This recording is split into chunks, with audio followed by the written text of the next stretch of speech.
ये हो गया। अब आप 6 नंबर प्रश्न में आ गए। निम्नलिखित दिए गए लेखकों में से किसी एक का जीवन परिचय लिखते हुए उनकी एक प्रमुख रचना का उल्लेख कीजिए। 3 नंबर में आप जो है लेखकों में से किसी एक का जीवन परिचय 3 नंबर में है, उनकी प्रमुख रचनाएं जो है 2 नंबर में है। कुल मिला के आपको 5 अंक मिलेंगे। 5 अंक में है जीवन परिचय। आप जयशंकर प्रसाद जी, डॉक्टर राजेंद्र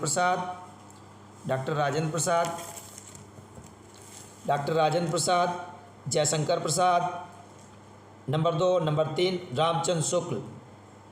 ये 3 हैं। ये 3 में से 1, 2, 3 तीनों नहीं करने, केवल एक करना है इन तीनों में से जो भी आपको आ रहे हों। तो तीनों में से किसी एक को ही करना है। 60 में ध्यान दें। पहला, डॉक्टर राजेंद्र प्रसाद, जीवन परिचय संक्षेप में कैसे लिखेंगे? शब्द सीमा इसमें भी ज़्यादा नहीं होनी चाहिए।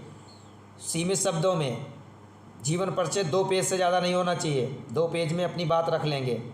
2 पेज अधिकतम है। बड़ी कापी हो 1 पेज में ही पूरा आप कर सकते हैं।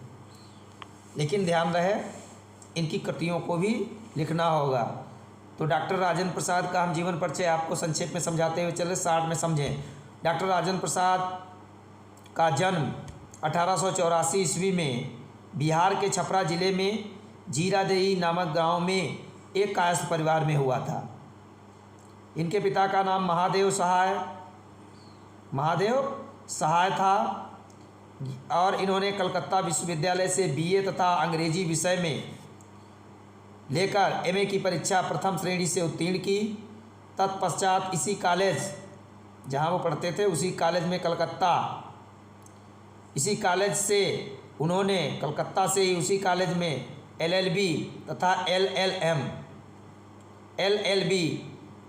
तो LLB ये विधि की परीक्षा होती है, लेजिस्लेटिव नहीं, LLB ये ला की परीक्षा होती है। ला माने विधि, कानून की पढ़ाई होती है और इसमें मास्टर डिग्री होती है अधिवक्ता की, तो उसे LLM कहते हैं, मास्टर ऑफ लॉ, और ये bachelor of law.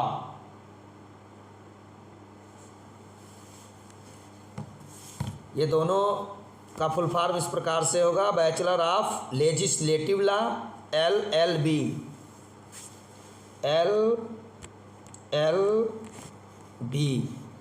Legislative, bachelor of legislative, bachelor BACH,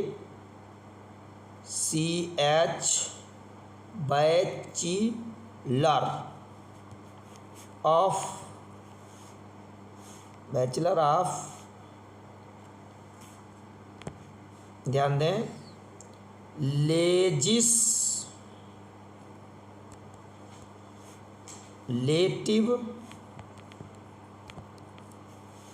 bachelor of legislative law माने कानून, बैचलर ऑफ लेजिस्लेटिव लॉ और उसमें master of legislative law MLL। पहला है LLB तो बैचलर ऑफ लेजिस्लेटिव लॉ, और LLM master of legislative law. दोनों का फुल फॉर्म इस प्रकार से हो गया। LLB और LM की परीक्षा उन्होंने वहीं से उत्तीर्ण की। कुशाग्र बुद्धि और लगनशील होने के साथ साथ बहुत ही परिश्रमी थे और मुजफ्फरनगर कॉलेज में इन्होंने अध्यापन का कार्य भी प्रारंभ कर दिया। इसके बाद 1911 ईस्वी से 1920 ईस्वी तक राजेंद्र प्रसाद जी ने क्रमशः कलकत्ता तथा पटना हाई कोर्ट में वकालत भी की, परंतु गांधी जी के आदर्शों, सिद्धांतों तथा आंदोलनों से इतना प्रभावित हुए कि वो पूर्ण रूप से देशभक्ति के कार्यों में संलग्न हो गए। ठीक है, और अपने ये भारत के प्रथम राष्ट्रपति के रूप में भी इनको हम जानते हैं। ये भारत के प्रथम राष्ट्रपति के रूप में इन्होंने जो है पद को सुशोभित किया। इनकी पत्रिका एवं भाषण लेखन विधा में इन्होंने विशेष काम किया इनकी भाषा सरल, सुबोध, स्वाभाविक, व्यवहारिक और साहित्यिक थी। जन सामान्य के समझ में आने वाली विवेचनात्मक तथा आत्मकथात्मक शैलियों का इन्होंने प्रयोग किया। जल्दी जल्दी समझ लें। भारतीय शिक्षा, इनकी प्रमुख रचनाएं इस प्रकार से हैं। कृतियाँ स्केच डाल लेंगे। कृतियाँ 2 नंबर में हैं, कृतियाँ ध्यान रखें। और कृतियों में आप लिख देंगे भारतीय शिक्षा, गांधी की देन, शिक्षा और संस्कृति, मेरी आत्मकथा, मेरी यूरोप यात्रा, संस्कृत का अध्ययन। ये इनकी प्रमुख कृतियाँ हैं। फिर इस प्रकार से 28 फरवरी 1963 ईस्वी को इनकी मृत्यु हो गई। 28 फरवरी 1963 ईस्वी को इनकी मृत्यु हो गई। हिंदी साहित्य में इनका सर्वोच्च स्थान है, ठीक है। और सर्वोच्च संपादक होने के कारण इन्हें भारत रत्न से भी अलंकृत किया गया। इन्हें भारत रत्न मिला था। ये जो है, ये पहले हमने राजेंद्र प्रसाद के बारे में बता दिया। अब जयशंकर प्रसाद जी के बारे में समझ लें। जयशंकर प्रसाद जो है छायावाद के प्रमुख स्तंभ हैं। इन्हीं के नाम से प्रसाद युग, छायावाद को ही प्रसाद युग कहते हैं, क्योंकि जयशंकर प्रसाद जी का विशेष योगदान होने के कारण इस युग का नाम ही प्रसाद युग पड़ गया। रामचंद्र शुक्ल का भी योगदान है, इसलिए रामचंद्र शुक्ल के नाम से शुक्ल युग कहा गया। पूर्व भारतेंद्र युग, भारतेंद्र युग, द्विवेदी युग, छायावाद। छायावाद के 3 नाम, छायावाद, शुक्ल युग और प्रसाद युग। छायावाद में 4 स्तंभ, पंत प्रसाद निराला, महादेवी वर्मा 4 को माना जाता है। उसमें राजेंद्र प्रसाद जी ने साहित्य में गद्य और पद्य दोनों क्षेत्र में इन्होंने बहुत काम किया है। जयशंकर प्रसाद कामायनी महाकाव्य, जो 15 सर्गों से युक्त महाकाव्य है, ये इसके लिए बहुत प्रसिद्ध हैं। 60 में समझ लें। इनके बारे में भी थोड़ा जान लें। जयशंकर प्रसाद जी के पिता का नाम देवी प्रसाद था। इनका जन्म 1800, देखिए ज़्यादा कहीं कहीं 90 लिखा है, 90 लिखा तब भी सही है, लेकिन एकदम सही जो है 1889 ज़्यादा सही है। 1889। अगर आपने 90 भी लिख दिया कोई दिक्कत नहीं। किताबों में 90 भी किसी में दे रहे हैं और किसी में 89 दे रहे हैं, उसे आप जो है 89 ही लिखे, ज़्यादा सुपर है। और 1937 ईस्वी में ये इनकी मृत्यु हो गई। इनकी मृत्यु जो है 1937 में हुई, जन्म 1889 में। यदि आप 90 भी गलती, बस अगर कहीं 90 लिख दिया तो एक वर्ष में कोई दिक्कत नहीं। कोई किताब 90 कह रही है और कोई 89 कह रही है, लेकिन जो यदि पूर्ण रूप से आप बहुत मंथन करेंगे तो यही सही है, 89 ही लिखे आप। और 1937 इनकी मृत्यु, याद रखें। 1889 में जन्म और 1937 में मृत्यु इनकी है। जन्म स्थान इनका काशी है। अंग्रेजी, फारसी, उर्दू, हिंदी और संस्कृत का इन्होंने स्वाध्याय के द्वारा इन्होंने अध्ययन किया और स्वाध्याय के द्वारा इन्हें ज्ञानार्जन कर लिया। लेखन विधा में काव्य, कहानी, उपन्यास, नाटक, निबंध, काव्य के क्षेत्र में और गद्य के क्षेत्र में, दोनों क्षेत्रों में इन्होंने बहुत काम किया है।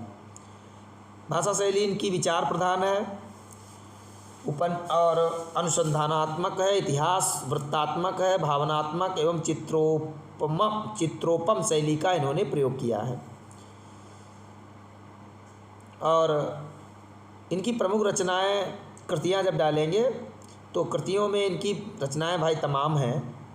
पहली जैसे चंद्रगुप्त है, चंद्रगुप्त नाटक है, स्कंदगुप्त नाटक है, कंकाल, तितली उपन्यास हैं। इरावती इनका अपूर्ण उपन्यास है जो पूरा नहीं हुआ, बाद में इनके पुत्र के द्वारा उसे पूरा किया गया, मौत के बाद इनके, ये पूरा नहीं कर पाए थे इरावती। आकाशदीप, इंद्रजाल, कहानीकार भी ये रहे हैं। इन्होंने आकाशदीप, इंद्रजाल, ये कहानियाँ इन्होंने लिखी हैं। कहानियों में आगे चल के इनकी कहानियाँ बड़ी प्रसिद्ध हुई। आकाशदीप जो है चंपा द्वीप वाली है, बुद्धगुप्त, उसमें चंपा द्वीप एक द्वीप है, उसी पर वो दीपक जलाती है, चंपा नाम की उसमें नायिका है। तो आकाशदीप इनकी कहानी है। इंद्रजाल भी कहानी है। आंसू कामायनी, कामायनी इनका काव्य ग्रंथ है। आंसू ये भी काव्य है।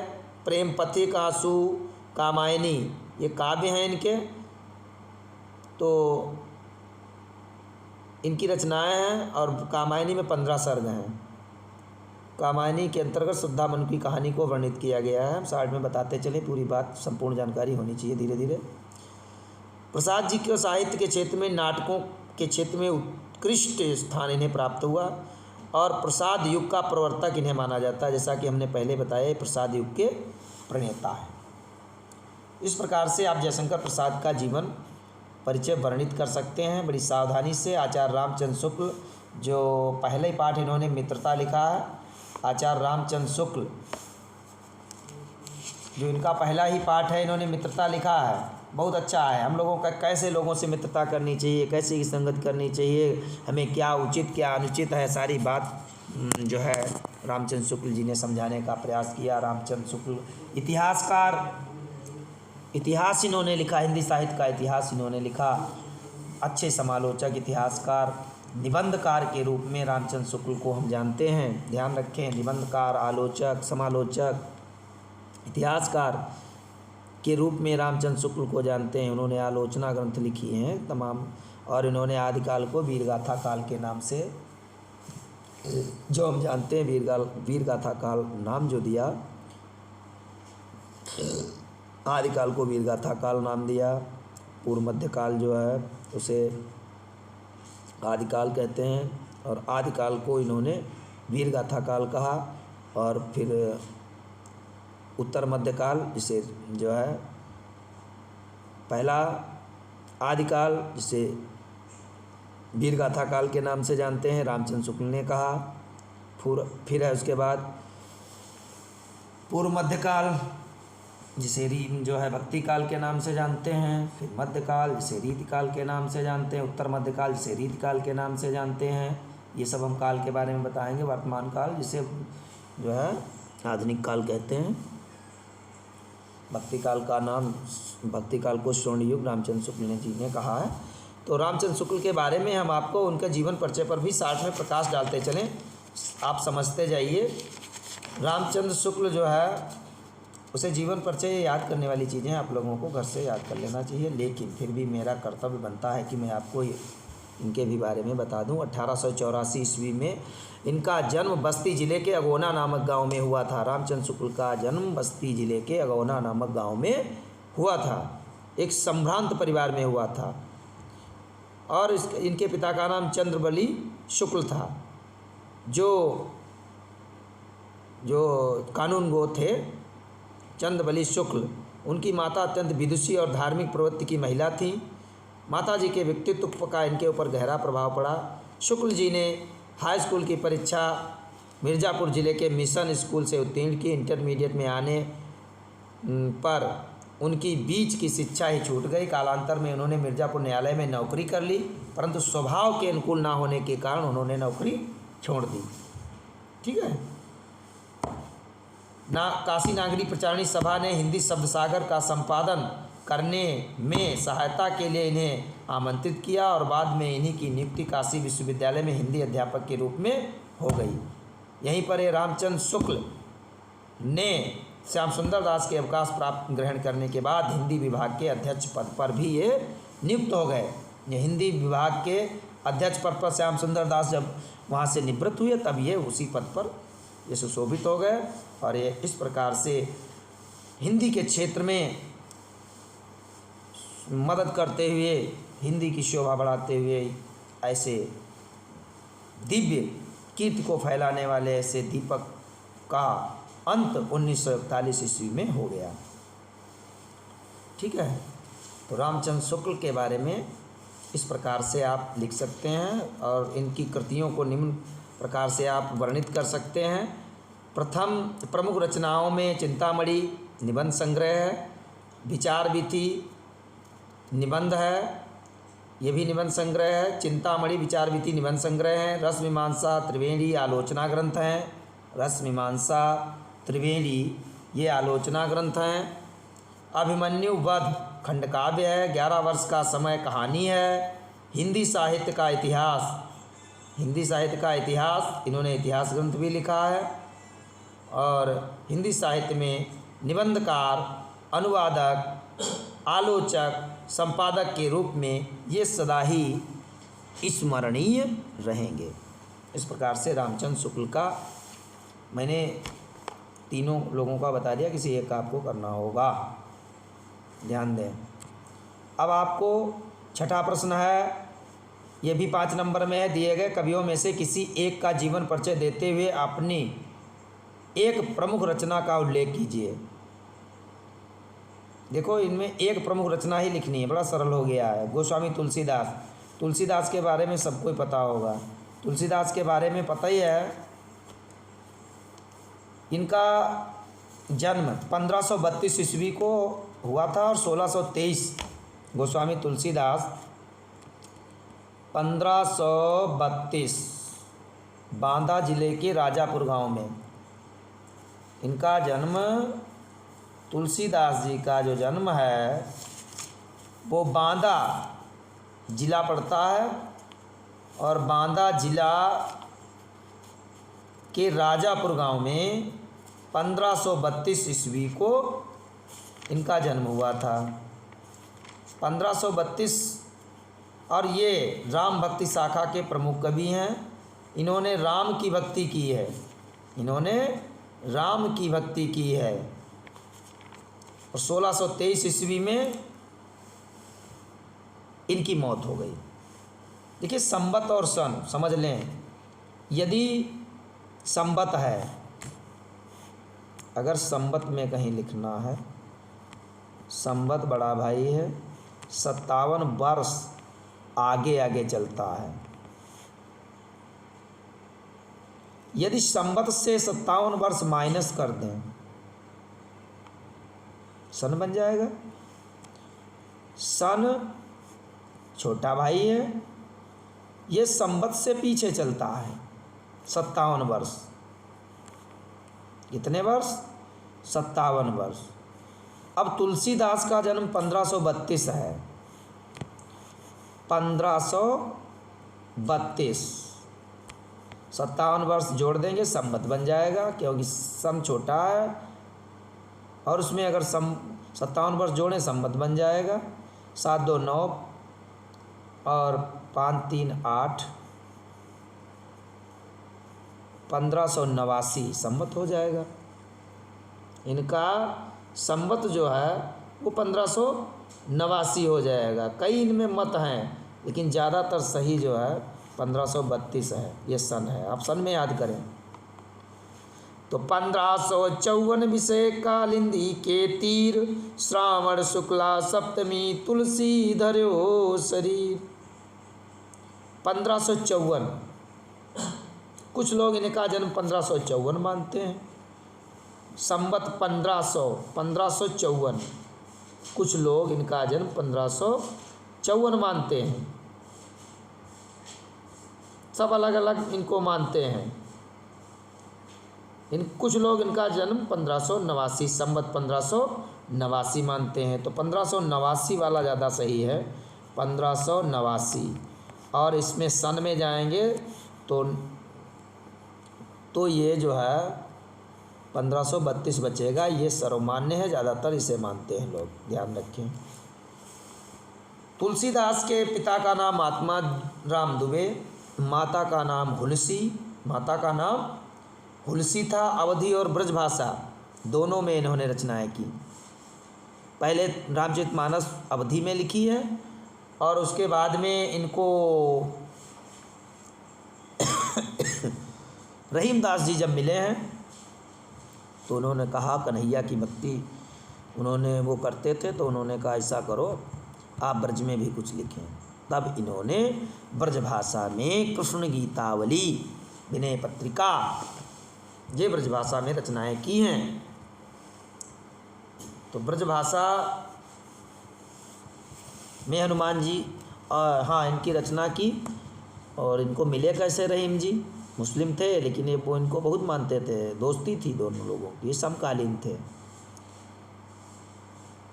क्योंकि तुलसी जब चित्रकूट में थे तो वहाँ रहीमदास मिलने गए, तो वहाँ जो एक हाथी था वो अपने ऊपर चित्रकूट में धूल को उठा करके ऊपर डाल रहा था, राजा उसे मार रहा था, राजा के ऊपर धूल पड़ रही थी। तो विचार किया कि हाथी धूल क्यों डाल रहा है, कि धूल उड़ावत गज फिरै, कहु रहीम के ही काज, और जेही धूली अबलातरी, ते ही ढूंढत गजराज। जब तुलसी ने रहीम से पूछा कि हे रहीमदास बताइए ये हाथी धूल क्यों उड़ा रहा है, तो रहीम ने कहा, तुलसी ने पूछा कि धूल उड़ावत गज फिरे, कहु रहीम के ही काज। रहीमदास बताओ किस कारण ये हाथी धूल उड़ा रहा है। तो रहीम ने कहा कि जय धूली अबलातरी, जिस धूल से अहिल्या स्त्री तर गई, जिनके चरणों की रज से अहिल्या पत्थर की थी वो स्त्री रूप में हो गई, ये धूल में जादू है। उसी धूल को हाथी ढूंढ रहा है कि उस परमात्मा जो मेरे प्रभु राम हैं उनके चरणों की रज मिल जाए तो मैं भी तर जाऊं, मोक्ष की प्राप्ति कर लूं, उस धूल को ये ढूंढ रहा है। तुलसी और रहीम का संवाद हुआ है। कुछ लोग कहते हैं तुलसी और रहीम समकालीन कैसे थे, नहीं थे, अरे हैं, रामचरितमानस में लिखा है दोनों पक्के मित्र थे और उनके मिलने पर ही इन्होंने ब्रजभाषा में रचनाएं शुरू की। तो हिंदी में अवधी और ब्रजभाषा दोनों में इनकी रचनाएं मिलती हैं। छप्पय, दोहा, चौपाई, गीत, कवित्त, सवैया, ये सब रचनाएं की हैं तुलसीदास जी ने। और तुलसीदास जी जो हैं वो हिंदी के प्रकांड विद्वान थे। तुलसी के बारे में सब कथा वृत्तांत पता ही होगा। इनकी जो है रत्नावली पत्नी थी जिनसे तुलसीदास जी बहुत अनन्य प्रेम करते थे, लेकिन वो इनसे बहुत प्रेम नहीं करती थी। ये एक बार गौएं चराने चले गए और जिससे वो इनसे बिना ही बताए वो मायके चली गईं। ये अत्यधिक पत्नी से प्रेम किया करते थे, इसलिए नदी में लाश के सहारे नदी को बरसात में पार करते हुए डूबते और बचे, डूबते डूबते बचे और ये वहाँ पहुँच गए और जहाँ इनकी पत्नी थी लेटी छत के ऊपर, वहाँ ये पहुँच गए। सर्प लिपटा था, उसे रस्सी समझकर ऊपर पहुँच गए। पत्नी ने देखा और बड़ा लज्जित हुई। उस पत्नी ने इनको जो एक दो पंक्तियाँ कह दी, उसी पंक्तियों ने इन्हें तुलसीदास बना दिया। वैसे इनके तुलसीदास बचपन में इनका नाम राम बोला था, क्योंकि जब जन्म इनका हुआ तो इन्होंने राम राम कहा, इसलिए इनका नाम राम बोला था। दांत 32 निकले थे, जोड़ा लगा था, अद्भुत बालक थे। घर के डर गए, बाद में लोगों के समझाने पर इनको रखा, नहीं तो इनको त्याग देना चाहते थे। तो तुलसी की पत्नी ने जब इनको डांटा, व्यंग किया इनके ऊपर, इनको बहुत उसको क्रोध आया। उसने कहा कि लाज न आवत आपको, दौरे आयु साथ, अवस्थित चर्म मम देह सो तासो ऐसी प्रीति, और ऐसी हो रघुनाथ में तो होती ना भवभीत। कोई आदमी इतना पत्नी से प्रेम करे, रात में 12 बजे पहुँचे और उसकी पत्नी उसको ऐसे बोले कि हड्डी मांस के शरीर से इतना प्रेम करते हो, इतना भगवान राम से करो, तुम्हारा कल्याण हो जाएगा, भवसागर पार उतर जाओगे, तुम्हें लज्जा नहीं आती, मेरे पीछे पीछे दौड़ते आ गए।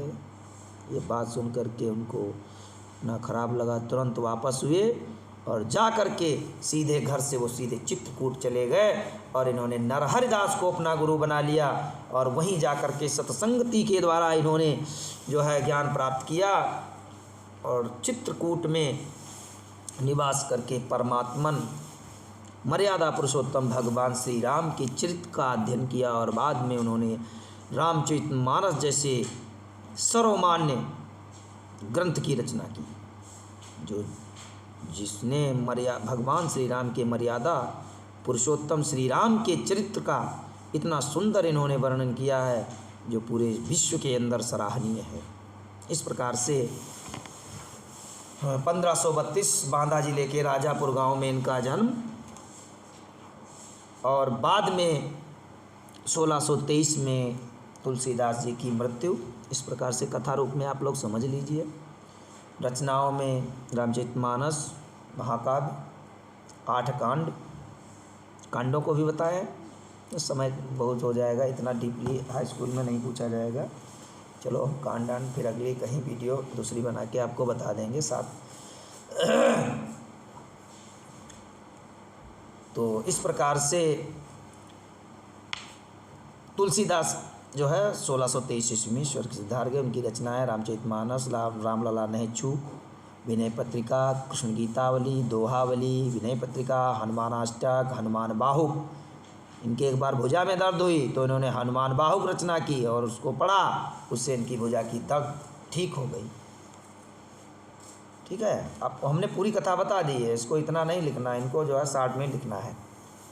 ठीक है, हाँ। तो इस प्रकार से आप गोस्वामी तुलसीदास, इस प्रकार से पंत जी का जीवन परिचय और महाकवि सूरदास जी का। समय बहुत लग जाता है बताने में, पूरा हम वृत्तांत। अब पंत जी के भी बारे में जिक्र कर दें, बताओ तो बोल दें, बता दें। ऐसे सूरदास जी हैं। सूरदास जी जो है, सूरदास जो है वो भी कृष्ण भक्ति शाखा के प्रमुख कवि हैं। इसके पहले पंत जी के बारे में भी 60 में सुन लिए, क्योंकि यदि उसमें प्रश्न आया तो बताना मेरा धर्म बनता है। बच्चे ध्यान दें। पंत जी है जो सुमित्रानंदन पंत जी हैं, उनका जन्म 1900 ईस्वी में हुआ।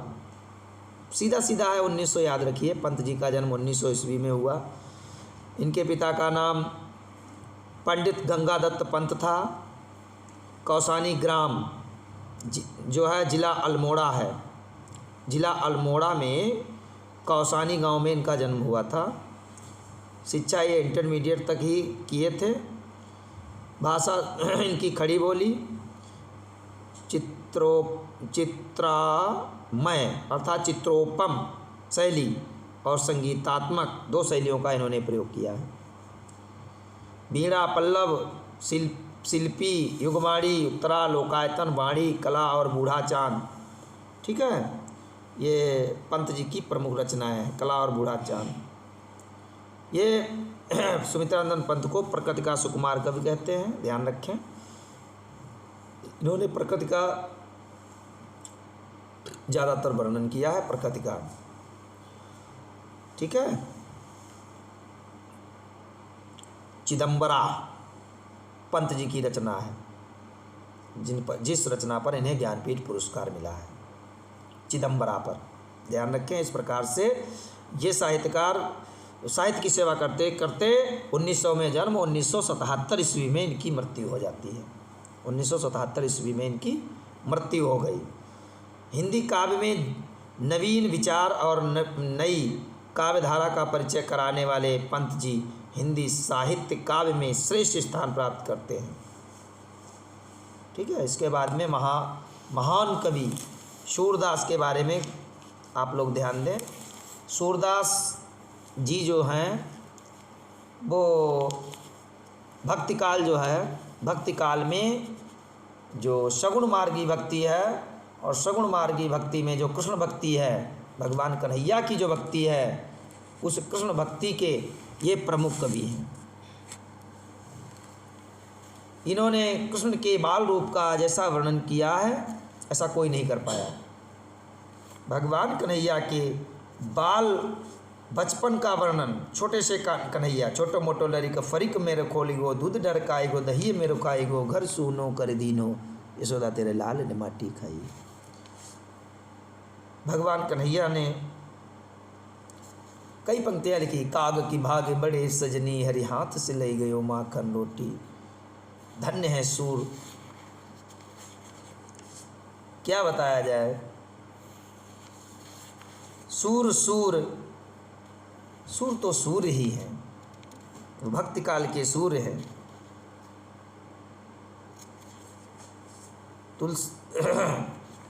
सूरदास जी जन्मांध थे। इनके बारे में ऐसा बताया गया है कि जन्म से अंधे थे।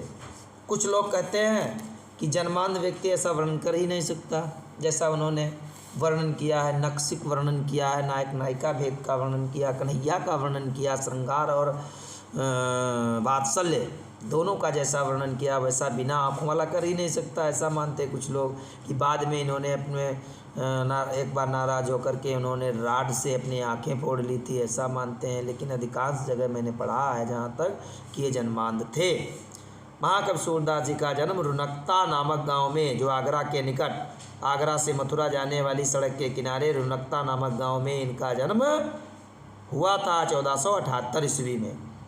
आगरा से मथुरा जाने वाली सड़क के किनारे रुनकता नामक गांव में जो है 1478 ईस्वी में इनका जन्म हुआ। इनके पिता का नाम रामदास था और ये सारस्वत ब्राह्मण थे। कुछ विद्वान इनका जन्म सीही में मानते हैं, लेकिन अधिकांश लोग आगरा से मथुरा जाने वाली सड़क के किनारे रुनकता नामक गांव में इनका जन्म मानते हैं। जो सर्वमान्य है उसे ही आप माने। इनकी भाषा ब्रजभाषा है। ब्रजभाषा में इन्होंने रचनाएं की हैं। इनकी भाषा सरल, सहज, जन सामान्य के समझ में आने वाली है। और इस प्रकार से 1583 ईस्वी में ये जो है परलोक सिधार गए। वात्सल रस के सम्राट के रूप में सदैव हम सभी के सन्मुख उपस्थित रहेंगे। जब तक ये साहित्य और दुनिया चलेगी तब तक इनका नाम बड़े श्रद्धा भाव के साथ लिया जाएगा। कृष्ण भक्त कवियों में इनका सर्वोच्च स्थान है। इन्होंने सूर सागर ग्रंथ की रचना की। सूर सारावली, साहित्य लहरी, सूर पचीसी, सूर दास की ये प्रमुख रचनाएं हैं। सूर सागर के अंतर्गत तमाम रचनाएं हैं। लिखा है इसके 1.25 लाख पदों में से केवल अभी 8-10 हज़ार पद ही उपलब्ध हो पाए हैं। यह गीत काव्य है। सूर सागर एक गीत काव्य है। इसमें पद तन्मयता के साथ गाए जाते हैं। गाते गाते भक्त, हम जैसे भक्त सभी भाव विभोर हो जाते हैं, आनंदित हो जाते हैं। सूर सागर, सूर सारावली, साहित्य लहरी, इनकी 3 प्रमुख रचनाएं हैं। ठीक है। और भाषा और शैली तो पता ही है सब। सूरदास जी ने सरल एवं प्रभावपूर्ण शैली का प्रयोग किया है। इनकी भाषा बड़ी सरल, सहज, मधुर, कोमल शब्दावली का इन्होंने प्रयोग किया है। और भगवान कन्हैया का जैसा वर्णन कर दिया वो बड़ा ही मार्मिक है। सौंदर्य का वर्णन किया है।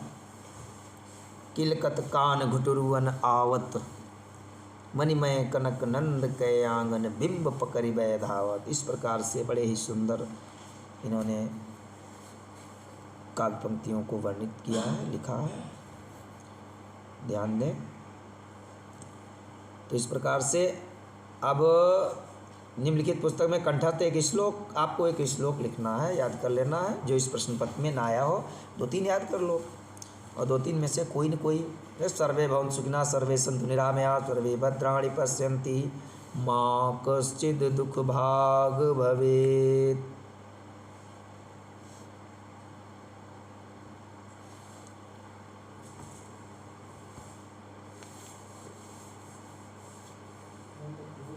देखा हुआ बंधु को, देखा हुआ है।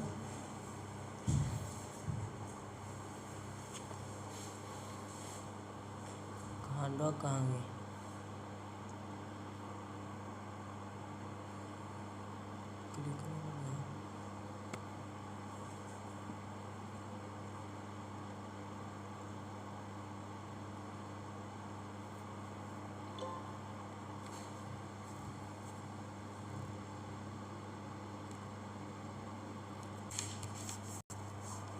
प्यारे बच्चों, आपको 2 श्लोक याद कर लेने हैं।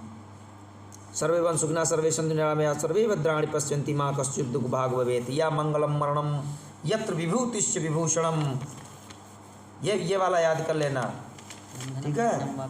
हाँ, चाहे ये मरणम मंगलम यत्र विभूतिश्च विभूषणम, कौपीनम यत्र कौसेयम सा काशिकेन मीयते। इसमें से याद कर लेना है, चाहे बंधनम मरणम। कोई भी आप 2 श्लोक याद कर लें, बहुत सरल है।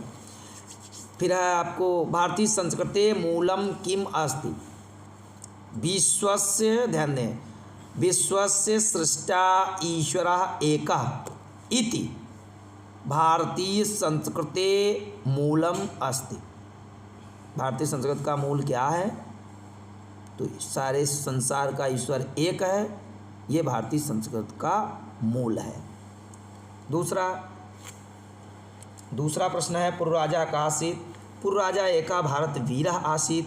ये भारत का वीर था, ईमानदार था व्यक्ति। पूर्व राजा एका भारतीय वीरः आसीत। अगला चंद्रशेखरा का आसीत। चंद्रशेखरा देशभक्ता 16 वर्षीय किशोर आसीत। चंद्रशेखर राजा 16 वर्षीय देशभक्त युवक था। या आप एक और तरीका, दूसरे तरीके से भी लिख सकते हैं, चंद्रशेखरा देशभक्त नवयुवका आसीत, ये लिख सकते हैं। फिर अगला वीरा केन पूजते। वीर किसके द्वारा पूजे जाते हैं? तो आप लिख देंगे वीरा वीरेण पूज्यते। अगर जल्दबाजी में याद न होता हो तो इसको स्लो करके, वीडियो रोक करके आप जो जो हमने बताया कॉपी पे नोट कर लेंगे, याद कर लेंगे। पूर्व राजा का आसीत, ये हो गया, ये 1 2 3 का हो गया उत्तर। पूर्वराज दोबारा देख लें, पूर्व राजा कहा आसीत, पूर्वराज देशभक्त, या ऐसे नहीं, पूर्व राजा एका भारत वीरः आसीत। पूर्व राजा एका भारत वीरः आसीत। चंद्रशेखरा का आसीत, चंद्रशेखरा देशभक्त नवयुवका आसीत। भारतीय संस्कृते मूलम किमस्ति। तो भारतीय संस्कृत का मूल क्या है? तो इसका उत्तर होगा संस्कृत में विश्वस्य सृष्टा ईश्वरः एकः इति भारतीय संस्कृते मूलम अस्ति। ये हो गए। अब आपको जल्दी जल्दी देख लें, निम्नलिखित में से किसी एक विषय पर निबंध लिखना होगा। जैसे पर्यावरण संरक्षण के उपाय, आतंकवाद, कारण एवं निवारण, एक ही पर लिखना है। चाहे आप इस पर लिख लें, ये ना आता हो इस पे लिख लें, ये भी ना आता हो इस पे लिख लें, ये भी ना आता हो इस पे लिख लें। इसको आप याद कर लेना, वीडियो में डाल देंगे। और पर्यावरण संरक्षण के उपाय भी बता देंगे। पर्यावरण को हम कैसे बचा सकते हैं। पर्यावरण 2 शब्दों से मिलकर बना है, परि प्लस आवरण। परि माने चारों ओर से, आवरण माने जो हमें ढके हुए है, वही है पर्यावरण। और पर्यावरण का संरक्षण माने उसे कैसे सुरक्षित रख सकते हैं, इसके उपाय लिखने होंगे। 7 नंबर में है, 7 नंबर में है, किसी एक को करना है तो कम से कम इसको सबसे ज़्यादा में लिखना है। हाँ, ये 7 नंबर में है तो 2 3 6 लगभग 3 पेज में लिखना है, नहीं तो 2 पेज 3 पेज तो ज़रूर लिखना है। तो ये अंत में सबसे पहले इसको लिखते हैं, लास्ट में बिल्कुल लिखते हैं निबंध को। तो इसके पर्यावरण संरक्षण को हम कैसे कर सकते हैं, तो हम तमाम इस पर जो है चर्चा करेंगे किसी दिन, क्योंकि बड़ा वीडियो बन जाएगा। नहीं तो इस पर हम अभी करते चर्चा, वीडियो बहुत बड़ा हो जाएगा। पर्यावरण संरक्षण के शार्ट में समझ लीजिए, हम पर्यावरण को कैसे बचा सकते हैं। तो जैसे जो प्रदूषण हो रहा है, जो कल कारखाने हैं, हमें आबादी से दूर लगाने चाहिए। हाँ, और जो ध्वनि ज़्यादा शोर मचाने वाले, वो भी कल कारखाने दूर लगाने चाहिए। चिमनियों में हमें जो है काले धुएँ को सफ़ेद धुएँ में बदलने वाले संयंत्र लगाने चाहिए कारखानों में, ठीक। और जो सीवर लाइन गिरती है नदियों में, वाटर ट्रीटमेंट प्लांट लगा करके उनके जल को ठीक करके और तब नदियों में गिराया जाए।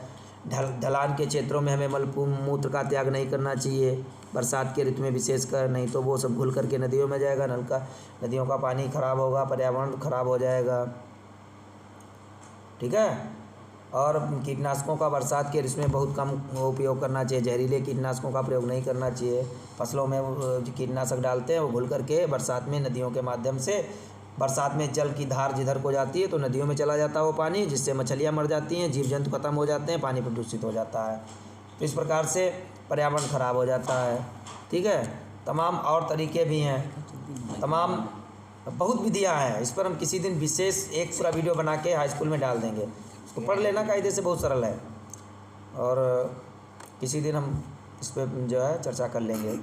आतंकवाद का कारण एवं निवारण। आतंकवाद की कौन कौन कारण हैं, क्या कारण है, आतंकवाद कैसे बढ़ रहा है, आतंकवादी गतिविधियां कैसे बढ़ रही हैं, उनका हम निवारण कैसे कर सकते हैं। ठीक है, तो ये लॉन्ग क्वेश्चन है, इनमें बहुत बड़ा वीडियो बन जाएगा। इनको जो है किसी दिन हम इसी निबंध पर ही चर्चा करेंगे और एक वीडियो बना के अलग से डाल देंगे। यदि आप चाहें तो आप कमेंट में लिख सकते हैं, यदि आवश्यक बहुत ज़्यादा हो तो हम जल्द ही, नहीं तो इसको हम बाद में देखेंगे। पहले महत्वपूर्ण क्वेश्चन जो प्रश्न है उन्हीं पे जाएंगे। तो सीमित हैं, 3-4 निबंध है, इन्हीं में से एक पूछ लिया जाता है, इन्हीं को याद कर लो। जनसंख्या लाभ हानि। जनसंख्या वृद्धि से लाभ और हानि क्या क्या है? तो लाभ, जनसंख्या वृद्धि से लाभ कमाई है, हानि ज़्यादा है। हाँ, अगर नई पीढ़ी अगर समाप्त होने लगे, युवा कम हो जाएं, तब जनसंख्या वृद्धि जो हानि नहीं है, उस समय फिर लाभ होगा। अगर जनसंख्या बहुत ज़्यादा बढ़ गई है और बढ़ती जा रही है तो उसे रोकना हमारा परम कर्तव्य है। यदि हमें नई पीढ़ी कम होने लगी, एकदम जनसंख्या वृद्धि पर रोक लगा दी जाए, तब फिर हमें जनसंख्या जो उस पर कानून है उसे हटाना पड़ेगा, नहीं तो युवा पीढ़ी समाप्त हो जाएगी, सब बुजुर्ग रह जाएंगे। तो लाभ और हानि पे जिक्र करेंगे किसी दिन। नारी सशक्तिकरण, महिलाओं को कैसे मजबूत करें हम, सब पढ़ें सब बढ़ें। जब महिलाओं को शिक्षित करेंगे और लड़की लड़का एक समान मानेंगे तो ये सब बराबर का हक पाएंगी, तो ये आगे बढ़ेंगी। नारियों को हम मजबूती प्रदान कर सकते हैं, हम लोग उसमें सहयोग कर सकते हैं। इन सभी बातों पर हम विस्तृत चर्चा करेंगे, किसी दिन पूरा वीडियो बना के डालेंगे, तब हो पाएगा। ये बड़ा टॉपिक है। अगला प्रश्न नंबर 10। अपनी विशेष रुचियों का उल्लेख करते हुए अपने मित्र को एक पत्र लिखिए, अथवा उत्तर मध्य रेलवे को एक शिकायती पत्र लिखिए जिसमें टिकट निरीक्षक द्वारा किए गए अभद्र व्यवहार का उल्लेख हो। दोनों हैं। रुचियों का उल्लेख करते अपने मित्र को एक पत्र लिखिए, विशेष रुचियों का उल्लेख करते हुए। तो मित्र को पत्र लिखने में ये बहुत सरल है, देख लीजिए आप। सबसे पहले देखो, प्रिय मित्र, और फिर यहाँ से लिखेंगे सादर, और आगे रुको हम ठीक करें इसको। पहले यहाँ पे लिखेंगे प्रिय, एक मिनट, पहले किनारे पर लिखते हैं हम प्रिय मित्र। प्रिय मित्र लिख के कॉमा लगाएंगे और फिर यहाँ लिखेंगे सादर नमस्ते। मित्र भी होगा तो बड़ा ही होगा, नमस्ते करने में किसी को कोई दिक्कत नहीं होनी चाहिए। प्रिय मित्र सादर नमस्ते। और फिर यहाँ से लिखेंगे, यहाँ से मैं जो है मैं सकुशल हूँ, आपकी कुशलता मैं भगवान भोलेनाथ से, शिव जी से, रामचंद्र जी से मनाता रहता हूँ कि आप भी सकुशल होंगे। ठीक है। और मुझे साहित्य पढ़ने की विशेष रुचि है और आप इस समय वाराणसी में निवास कर रहे हैं, इसलिए आप मुंशी प्रेमचंद की 2 बैलों की कहानी, या जो भी तुम्हें रुचि हो, ठीक है, तो मुंशी प्रेमचंद की, जैसे बलिदान कहानी है मुंशी प्रेमचंद ने लिखी है, तो वो बलिदान कहानी साहित्य हमें डाक पार्सल से भिजवाने की कृपा करें। आपकी महती कृपा होगी। आपका प्रिय मित्र उसमें अपना रोल नंबर डालेंगे, जहाँ पे पत्र भी लिखेंगे उसमें अनुक्रमांक डालेंगे, अपना नाम नहीं डालेंगे, क्योंकि बोर्ड में कॉपी जाएगी। अगर नाम डाल दिया और एग्जामिनर जातिवादी हुआ तो तुम्हें फिर वो हिंदू मुस्लिम या सिख ईसाई वो वाला मैटर लागू हो जाएगा, तो हो सकता है फ़ायदा भी हो सकता है, नुकसान की ज़्यादा संभावना है, इसलिए सीधे अनुक्रमांक डालें।